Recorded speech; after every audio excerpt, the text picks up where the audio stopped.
Hello guys, how are you. आज हम इस वीडियो में क्लास 12th की माइक्रो इकोनॉमिक्स में chapter second consumers equilibrium utility analysis के बेस के ऊपर उसमें आज का टॉपिक डिस्कस करेंगे, relationship between the total utility and marginal utility.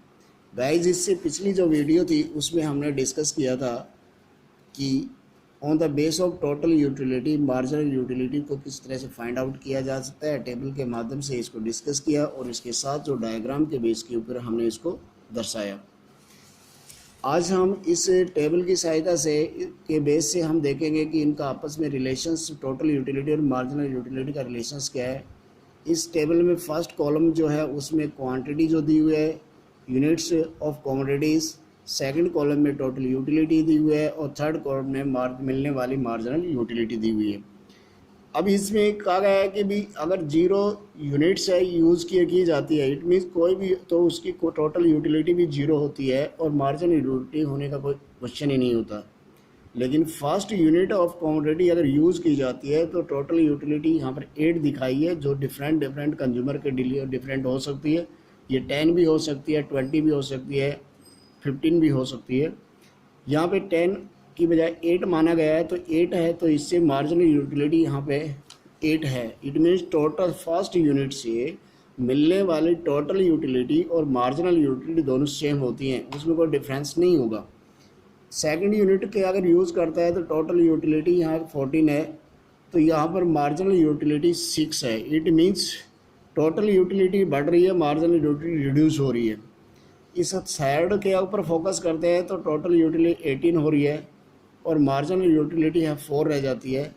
Fourth पे यूज देखते हैं तो टोटल यूटिलिटी 20 होती है और मार्जिनल यूटिलिटी है वो कितनी होती है, 2 हो रह जाती है। फिफ्थ यूज़ करता है तो टोटल यूटिलिटी में कोई चेंज नहीं आ रहा है और उसका कारण यह है कि मार्जिनल यूटिलिटी है वो 0 बनती है। यानी कि यहाँ पे टोटल यूटिलिटी क्या है कि कांस्टेंट रहेगी जब मार्जिनल यूटिलिटी 0 होगी। ये हम ये कह सकते हैं कि टोटल यूटिलिटी है वो मैक्सिमम होगी जब क्या है कि मार्जिनल यूटिलिटी 0 होगी। 6 यूनिट में हम देखते हैं टोटल यूटिलिटी रिड्यूस हो रही है और मार्जिनल यूटिलिटी अब नेगेटिव जा रही है। तो यहाँ से इस टेबल से जो निकल के आया वो जो 4 बातें, फर्स्ट क्या है कि जैसे जैसे हम total utilities, number of commodities more use करते हैं, टोटल इंक्रीज जो है वो इंक्रीज होती है, लेकिन मार्जिनल यूटिलिटी है वो डिक्रीज होना चालू हो जाती है और इससे क्या है कि वो नेगेटिव तक भी पहुंच जाती है। इसमें इट मे हैव, इसमें मे इवन इसमें बिकेम 0 एट और नेगेटिव। सेकंड जो बात है वो ये है कि इसमें जो मार्जिनल यूटिलिटी है वो जब तक पॉजिटिव रहती है टोटल यूटिलिटी इंक्रीज करती रहती है और टोटल यूटिलिटी मैक्सिमम होती है जब मार्जिनल यूटिलिटी 0 हो जाती है। ये बातें हमें ध्यान में रखना है। और टोटल यूटिलिटी जो है वो नेगेटिव होना चालू हो जाती है जब मार्जिनल यूटिलिटी है वो नेगेटिव होती है। यानी कि जैसे जैसे मार्जिनल यूटिलिटी नेगेटिव होगी टोटल यूटिलिटी है वो क्या है कि वो डिक्रीज होना चालू हो जाती है। तो देखिए गाइस, इसको हम डायग्राम के माध्यम से भी बहुत अच्छी तरह यहाँ पर दर्शाया गया है।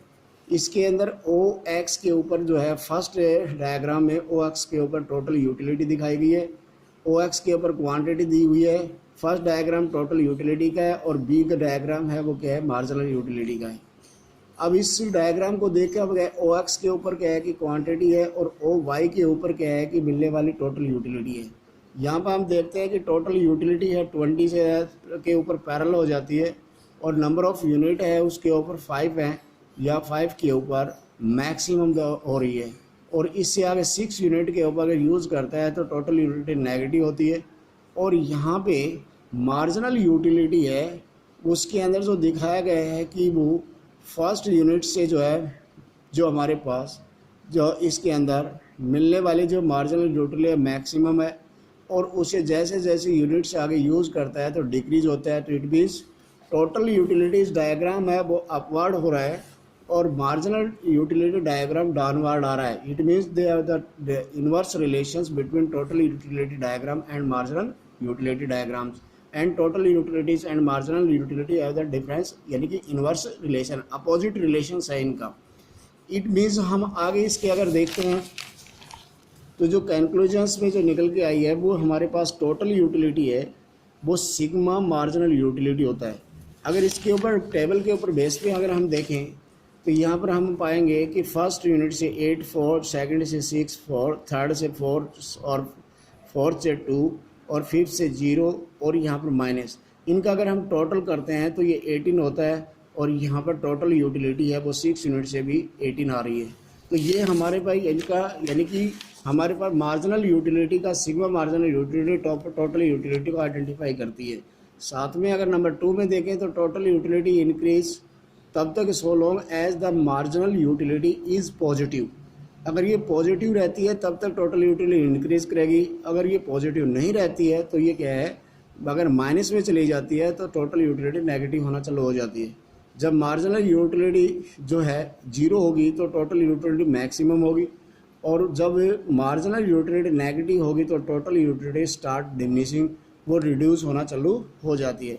तो मेरे को उम्मीद है गाइस कि ये कंसेप्ट आपको क्लियर हुआ होगा। इसे लाइक करना और सब्सक्राइब करना ना भूलें। Thanks, have a nice day.